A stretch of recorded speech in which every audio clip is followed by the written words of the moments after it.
नवी मुंबई महानगरपालिकेचे आयुक्तांच्या बंगल्यावरती आयुक्ताच्या बंगल्यावरती 550 मतदारांची नोंदणी आहे. नवी मुंबई महानगरपालिकेच्या आयुक्ताच्या बंगल्यावर. तुझ्या इकडेच का काय? आता मला आठवत नाही, मला परवा दिवशी कुठेतरी एकाचा पत्ता सुलभ शौचालयाचा आहे. चला, बसला असताना सही घेतली काय?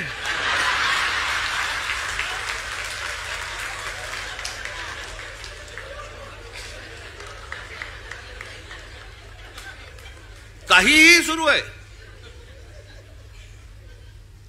आणि मला असं वाटतं हा काही पोरखेळ नाहीये. हा आमच्या सर्वांच्या आयुष्यातली प्रत्येकाची 5-5 वर्ष जात आहेत. मी नेहमी सांगत आलो, माझा पुनर्जन्मावरती विश्वास नाहीये. या जन्मामध्ये ज्या काही गोष्टी आहेत तुमच्या, या महाराष्ट्राचं भलं झालं पाहिजे, या महाराष्ट्राचं काही चांगलं झालं पाहिजे, याच्यासाठी म्हणून मी स्वप्न पाहतोय, तुम्ही स्वप्न पाहतात. आणि त्या स्वप्नांची जर राखरांगोळी जर समजा ही मशीन्स करणार असतील, काय उपयोग आहे निवडणुकांना?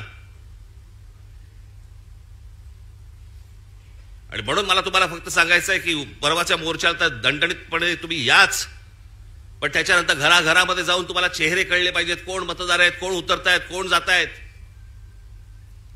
हे प्रत्येक ठिकाणी जे सगळे दुबार बिबार भरलेत, हे सगळे नष्ट केले पाहिजेत. आणि अत्यंत चांगल्या पद्धतीने या महाराष्ट्रामध्ये निवडणुका झाल्या पाहिजेत. बाकीच्या ज्या काही कायदेशीर ज्या काही गोष्टी करायच्या आहेत त्या चालू आहेत, ते करणं सुरूच आहे. तुम्हाला 1 तारखेला अनेक गोष्टी समजतीलच, काय काय पुढे सुरू आहे ते. आणि टप्प्याटप्प्याने आपल्याला पुढे जायला लागेल. ही एक खूप मोठी लढाई आहे.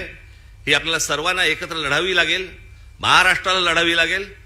प्रत्येक वेळेला महाराष्ट्रानेच पहिलं पाऊल पुढे टाकलेलं आहे. यावेळेला देखील पहिलं पाऊल महाराष्ट्रच टाकेल.